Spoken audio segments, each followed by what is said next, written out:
हारीत गीता।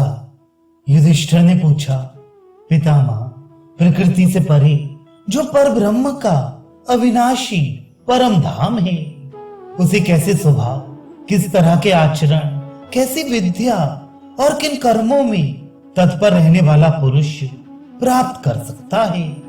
भीष्म जी ने कहा, राजन, जो पुरुष मोक्ष धर्मों में तत्पर, मिताहारी और जितेंद्रिय होता है, वह उस प्रकृति से परे पर ब्रह्म परमात्मा का जो अविनाशी परम धाम है, उसे प्राप्त कर लेता है। युधिष्ठिर, पूर्व काल में हारीत मुनि ने जो ज्ञान का उपदेश किया है, इस विषय में विज्ञ पुरुष उसी प्राचीन इतिहास का उदाहरण दिया करते हैं, उसे सुनो। मुमुक्ष पुरुष को चाहिए कि लाभ और हानि में समान भाव रखकर मुनि वृत्ति से रहे और भोगों के उपस्थित होने पर भी उनकी आकांक्षा से रहित हो अपने घर से निकलकर संन्यास ग्रहण कर ले। न नेत्र से, न मन से और न वाणी से ही वे दूसरे के दोष देखे, सोचे या कहे। किसी के सामने या परोक्ष में पराये दोष की चर्चा कहीं ना करे। समस्त प्राणियों में से किसी की भी हिंसा ना करे, किसी को भी पीड़ा ना दे, सबके प्रति मित्र भाव रखकर विचरता रहे। इस नश्वर जीवन को लेकर किसी के साथ शत्रुता ना करे।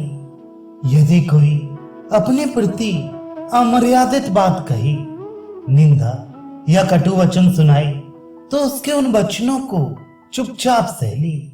किसी के प्रति अहंकार या घमंड ना प्रकट करे। कोई क्रोध करे तो भी उससे प्रिय वचन ही बोले। यदि कोई गाली दे तो भी उसके प्रति हितकर वचन ही मुंह से निकाले। गांव या जनसमुदाय में दाएं बाएं ना करे, किसी का पक्ष विपक्ष ना करे, तथा भिक्षावृत्ति को छोड़कर किसी के यहाँ पहले से निमंत्रित होकर भोजन के लिए ना जाए। कोई अपने ऊपर धूल या कीचड़ फेंके तो मुमुक्ष पुरुष उससे आत्मरक्षा मात्र करे, बदले में स्वयं भी वैसा ही ना करे और ना मुंह से कोई अप्रिय वचन ही निकाले। सर्वदा मृदुता का बर्ताव करे, किसी के प्रति कठोरता ना करे, निश्चिंत रहे और बहुत बढ़ बढ़कर बातें ना बनाए। जब रसोई घर से धुआं निकलना बंद हो जाए, अनाज मसाला कूटने के लिए उठाया हुआ मूसल अलग रख दिया जाए, चूल्हे की आग ठंडी पड़ जाए, घर के लोग भोजन कर चुके हों और बर्तनों का संचार, रसोई परोसी हुई थाली का इधर उधर ले जाया जाना बंद हो जाए, उस समय सन्यासी मुनि को भिक्षा प्राप्त करने की चेष्टा करनी चाहिए। उसे केवल अपनी प्राण यात्रा के निर्वाह मात्र का यत्न करना चाहिए। भरपेट भोजन मिल जाए, इसकी इच्छा नहीं रखनी चाहिए। यदि भिक्षा ना मिले तो उससे मन में पीड़ा का अनुभव ना करे, और मिल जाए तो उसके कारण वह हर्षित ना हो, लौकिक लाभ की इच्छा ना करे। जहां विशेष आदर एवं पूजा होती हो, वहां भोजन ना करे। मुमुक्ष पुरुष को आदर सत्कार के लाभ की तो निंदा करनी चाहिए। भिक्षा में मिले हुए अन्न के दोष बताकर उनकी निंदा ना करे और ना उसके गुण बताकर उन गुणों की प्रशंसा ही करे। सोने और बैठने के लिए सदा एकांत का ही आदर करे।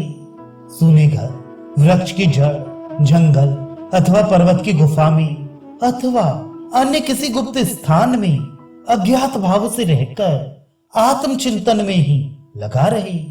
लोगों के अनुरोध या विरोध करने पर भी सदा समभाव से रहे। निश्चल एवं स्थिर चित्त हो जाए तथा अपने कर्मों द्वारा पुण्य एवं पाप का अनुसरण ना करे। सर्वदा तृप्त और संतुष्ट रहे। मुख और इंद्रियों को प्रसन्न रखे। भय को पास ना आने दे। प्रणव आदि का जप करता रहे तथा वैराग्य का आश्रय ले मौन रहे। भौतिक देह, इंद्रिय आदि सभी वस्तुएं नष्ट होने वाली हैं और प्राणियों के आवागमन, जन्म और मरण बारंबार होते रहते हैं। ये सब देख और सोचकर जो सर्वत्र निष्प्रह तथा समदर्शी हो गया है, पके अर्थात रोटी भात आदि और कच्चे फल मूल आदि से जीवन निर्वाह करता है, आत्मलाभ के लिए जो शांत चित्त हो गया है तथा जो मिताहारी और जितेंद्रिय है, वही वास्तव में सन्यासी कहलाने योग्य है। सन्यासी तपस्वी होकर वाणी, मन, क्रोध, हिंसा, उदर और उपस्थ इनके वेगों को सहता हुआ इन्हें वश में रखे। दूसरों द्वारा की हुई निंदा उसके हृदय में कोई विकार न उत्पन्न करे। प्रशंसा और निंदा दोनों में समान भाव रखकर उदासीन ही रहना चाहिए। संन्यास आश्रम में इस प्रकार का आचरण परम पवित्र माना गया है। सन्यासी को महामनस्वी, सब प्रकार से जितेंद्रिय, सब ओर से असंग, सौम्य, मठ और कुटिया से रहित तथा एकाग्र चित्त होना चाहिए। उसे अपने पूर्व आश्रम के परिचित स्थानों में नहीं विचरना चाहिए। वानप्रस्थों और ग्रस्तों के साथ उसे कभी संसर्ग नहीं रखना चाहिए।